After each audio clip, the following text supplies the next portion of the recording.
Olá pessoal do Shots, tudo bem? Eu sou o Caio Sandin. Eu sou o Gustavo Sandin. E a gente tá aqui para falar um pouco sobre The Old Guard, o novo filme da Netflix com a Charlize Theron, cheio de ação. E aí, é bom?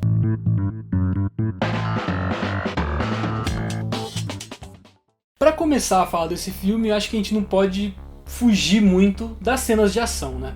As cenas de ação são o principal fator que vende o filme, que faz o filme acontecer, e elas são muito boas, né?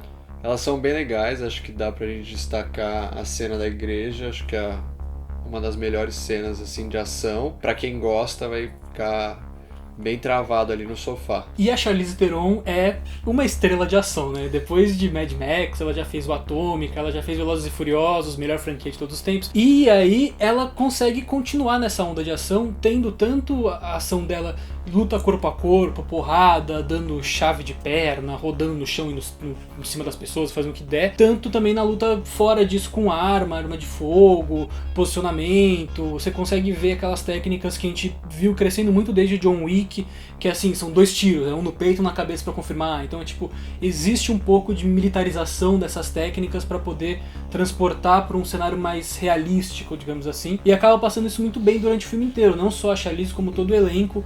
Acaba indo muito bem nas cenas de ação, mas é que ela é a estrela do filme, ela é quem vende, ela que tá no meio do filme, ela é aquele machado redondo, bonito, são os que é o que a gente vai assistir, né? E acho que acaba não fugindo muito disso quando a gente fala do roteiro também, porque o roteiro são as cenas de ação e o que vai interligar entre elas, né? Embora tenha muita cena de ação assim, a gente também pode falar que a família toda pode assistir esse filme, assim. Tem boas cenas de ação, que são um grande destaque, mas é uma história interessante que dá pra cativar todo mundo consegue participar e entender um pouco da história. Embora o roteiro não seja dos mais complexos e mais absurdos, é uma história legal para assistir com a família num domingo e tal. Eu acho que vai muito nessa linha da Netflix de filmes de ação que todo mundo vai gostar, porque é aquele filme de ação dos anos 90, parece assim, que você vai ver a cara do ator na capa, o nome dele em cima, pouco importa o nome do filme, pouco importa do que se trata o plot em si, nesse caso é de guerreiros imortais, mas poderia ser de qualquer outra coisa, poderia ser pilotos em fuga, podia ser o que eles quisessem, como foi tipo Esquadrão 6, como foi o Troco em Dobro, são filmes que são vendidos pelo astro que está ali na capa e pelas cenas de ação que são grandiosas, que tentam trazer de volta essa cultura do filme de ação de ser estruturalmente uma grande cena de ação que vai só caminhar até chegar numa outra cena de ação, que vai caminhar até chegar numa outra cena de ação. Parece um pouco um videogame também, assim. Você tem aquela sua primeira arena, aí você vai chegar num mid-boss e vai chegar num boss final. Então você percorre toda essa estrutura e eles preferem uma estrutura cinematográfica de colocar você no meio da história. Eles não te colocam no começo, quando que nasceu o primeiro imortal, por que isso acontece. Não, ele vai te jogar agora, 2020, já existe isso, e aí eu acho que eles erram um pouco na primeira cena do filme, né, cara? Eu acho que é uma primeira cena que fica um pouco perdida demais, mesmo nessa estrutura deles, eles jogam você lá dentro, só que em vez deles só jogarem, eles jogam e fazem um flashback, depois um flash forward, e você fica, tá, calma, eu tô me adaptando a esse mundo ainda, não sei nem quem são os personagens. O começo em si, ele é um pouco desprezível. Desprezível nem exatamente essa palavra, mas a gente não precisa assistir exatamente esse começo para continuar a história. Você pode pegar a história mais pra frente que você vai entender melhor talvez do que vendo essas primeiras cenas. E a história, basicamente, é a história de um grupo de imortais que recebe uma nova pessoa que ganha essa imortalidade, que é a personagem da Nile. Então existe toda essa questão de trazer essa nova imortal para este grupo que já está formado. E cabe a Charlize Theron, a personagem da Angie, fazer esse processo de passagem para esse grupo de imortalidade, que usa-se justamente dessa Nile, essa personagem nova, para poder explicar um pouco qual que é esse contexto da imortalidade desse grupo, como que se dá, de que forma que se dá e tal. E nisso mostra até um pouco de uma Charlize Theron já um pouco de saco cheio, assim, de tanta gente que ela teve que acolher nesse grupo, de todos esses processos que acabam se repetindo, dos questionamentos, de minha família, eu tenho pessoas que me amam, e o que eu vou fazer agora, como é que eu vou fazer, eu vou morrer, quando é que vai acabar, se acaba a imortalidade, porque eles contam isso também durante o filme, se acaba a imortalidade, por que você me matou, e todos esses questionamentos que são pra ela muito infantis, muito pueris, assim, de tipo, cara, só aceita que agora é isso e vambora. Mas pro público é interessante essa estrutura de colocar uma orelha, no caso uma orelha, pra poder contar essa história pro público também entender, porque senão você tá só jogado ali e você não sabe regra de jogo, você não sabe nada.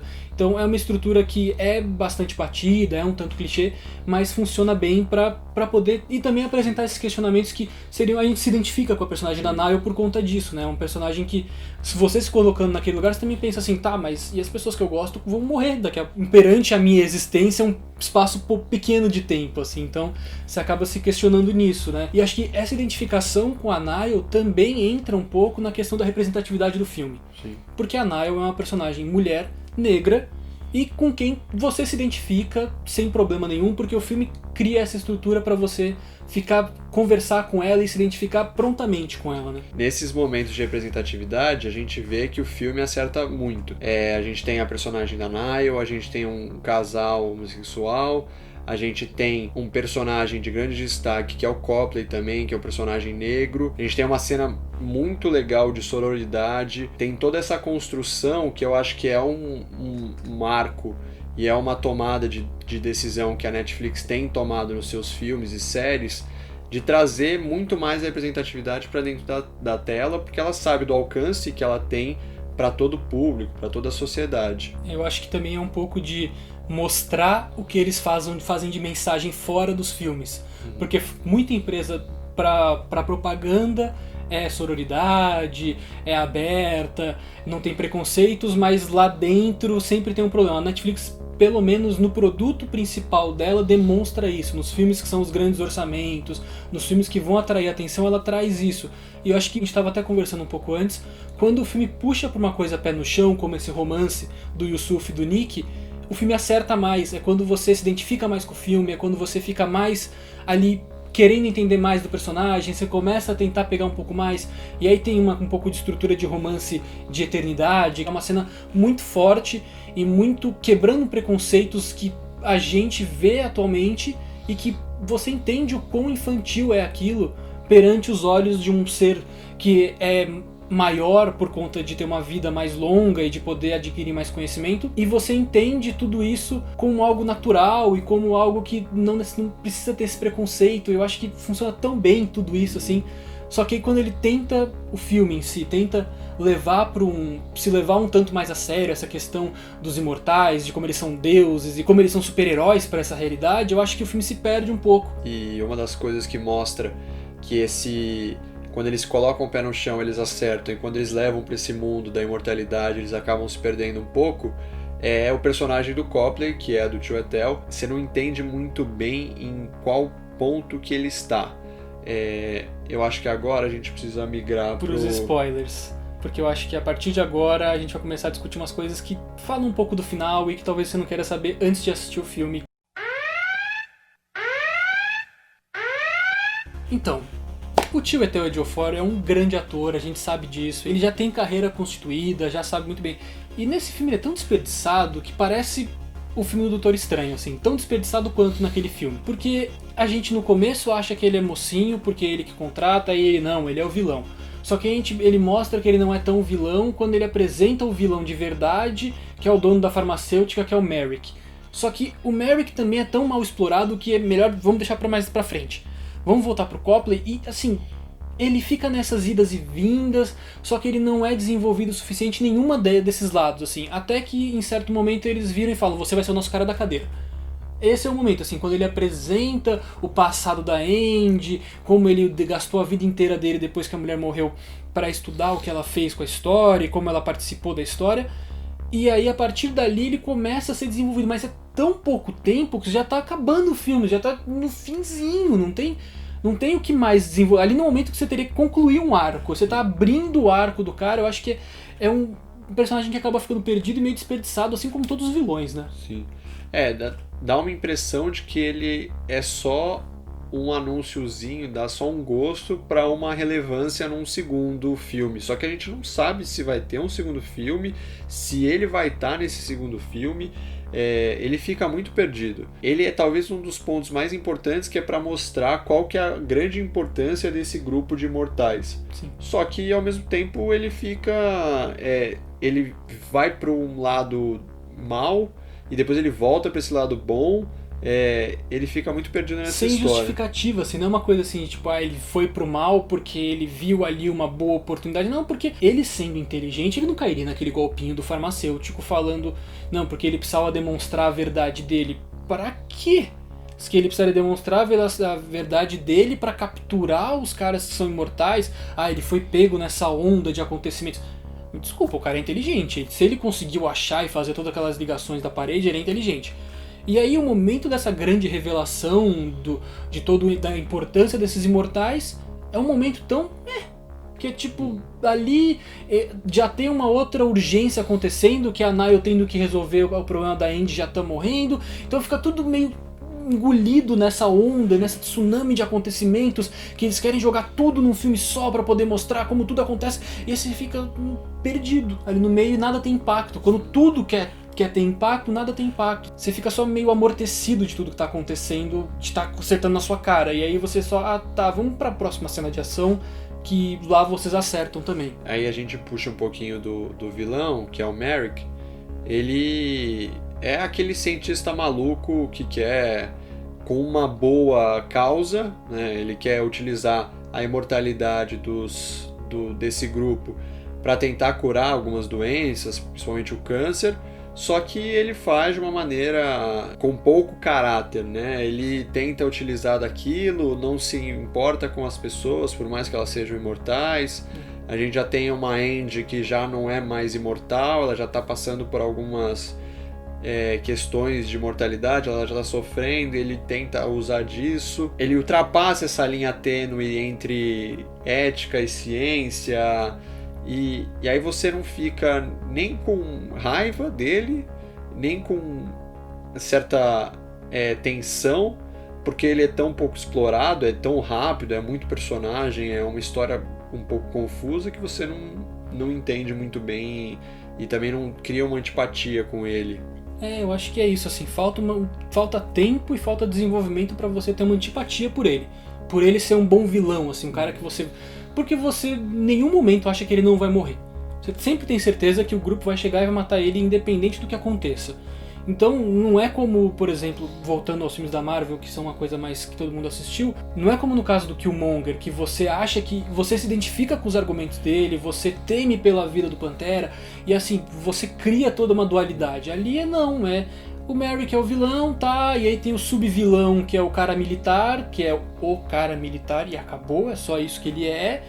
E aí que entra, acho que a principal crítica do filme, que é a questão do capitalismo, a questão de militarização de empresas, e de dinheiro, e de como proteger. Se você não pega uma fala curta desse momento ali que eles estão na invasão do prédio no final, você não entende por que tem aqueles militares todos naquele grupo do Merrick, né? Que é o Keane, que é o principal, ele é um chefe da segurança, que é todo militar, e ele mostra, e aí numa conversa entre a Nile e o grupo, eles falam, olha, você não vai...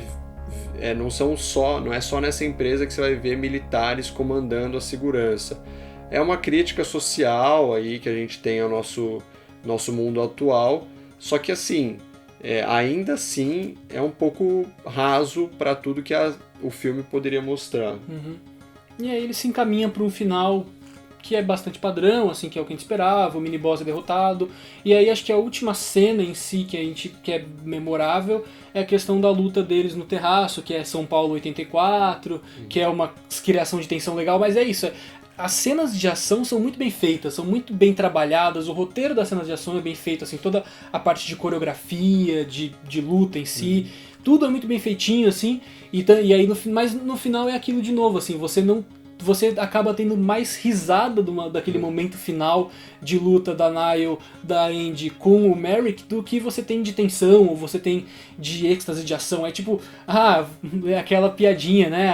Entendi. Foi aquela mesma coisa que eles usaram no avião. Tipo, é pra você poder se identificar ali. E aí talvez você tenha um pouco de alegria quando você vê ela pulando com o cara daquela altura e você percebe que ela, a Nile, você acompanhou crescendo e se entendeu com os poderes e se entendeu como uma imortal e que agora ela é aquela pessoa. Tanto que depois, na cena do celular, quando eles estão dispensando o Booker por conta da traição dele, que também é clichê e também só pra trama girar, ela joga o celular fora porque ali você já percebeu que ela já se entendeu como imortal, ela já se entendeu nessa nova posição dela, em vez de ser uma militar, em vez de ser uma marine que vai para o Afeganistão ou coisa do tipo. Ela se entendeu nesse lugar e esse é um arco que você acompanhou durante todo o filme e que você entende. O resto acaba ficando um pouco confuso. Essa seria, se a gente tivesse assistindo no cinema e tal, seria uma ótima cena do final, seria uma ótima cena pra você vibrar, pular na cadeira e falar, nossa, é isso, derruba ele e tal. Mas aí, nesse filme, como é tudo muito corrido, você só ri da piada mesmo. Você só lembra daquela coisa do avião e dá uma certa risada, mas não vibra. E, bom, já que a gente está falando do final, ele deixa uma ponta em aberta aí para um possível segundo filme, que a gente espera que tenha um segundo filme, para tentar solucionar, que é a Quinf, a personagem que até então tinha morrido lá no passado da Andy, que no caso a gente não sabia se morreu ou não, mas ela tinha ficado afogada e tal, enclausurada, estava morrendo e ressuscitando, morrendo e ressuscitando, e ela encontra com o Booker, que foi o personagem que foi expulso do grupo. E aí, nesse ponto, é uma coisa que é legal desse filme, é que ninguém ali sabe de tudo que está acontecendo. Sim. Não existe um sabichão, não existe um dono da verdade. A Andy sabe muita coisa porque ela já viveu muita coisa, mas ela também não sabe explicar tudo. Porque tem os sonhos. Os sonhos então, até então são para eles se encontrarem, né? Só que a partir do momento que eles se encontram, eles param de sonhar. O Youssef e o Nick nunca tinham encontrado com a Quinf. Só que eles não sonham com ela mais. A única pessoa que sonha com ela é a Nile. Então essa questão do sonho ficou meio um pouco em aberto. Então eu acho que, na minha teoria que eu peguei, eu acho que é por conta daquilo de ser algo como você se acostuma, vira um pouco de ruído branco, assim. Eles continuam sonhando, mas como já faz tanto tempo que eles estão nessa e tanto tempo tendo esse mesmo sonho, ele acaba ficando um pouco de lado, assim. Pelo menos é a minha visão. Porque eu acho que nem o Booker chegou a encontrar com ela. Porque quem tá é só a Andy. Então, pra ela saber quem é o Booker e encontrar com ele, ela também sonha com ele. Ou, entre uma morte e outra, ela vislumbra quem é o Booker e entende quem é o Booker. Então eu acho que essa questão dos sonhos é uma coisa que fica pode ser um pouco mais explorada. E essa questão de não ter um sábio também é interessante por isso, assim. Porque não vai ter um cara que vai despejar todo o conhecimento para que você e a Nile, no caso como a novata, entenda como este mundo funciona. Eles se propuseram a fazer assim, eles propuseram ser uma coisa que a gente tá aqui descobrindo que nem você. Tá todo mundo aí meio nessa louca, ninguém sabe se vai morrer amanhã, ninguém sabe quando acaba esse negócio de imortalidade e quando vai ser a vez se vai morrer de vez. Então é meio que nessa assim, é aí que entra o fator da Andy também, que é pro próximo filme. E esse próximo filme vai ser logo uma sequência direta, porque se esperar 40 anos, que pra vida deles não é nada, pra Andy vai ser uma velhinha e que vai morrer já faz 84 anos.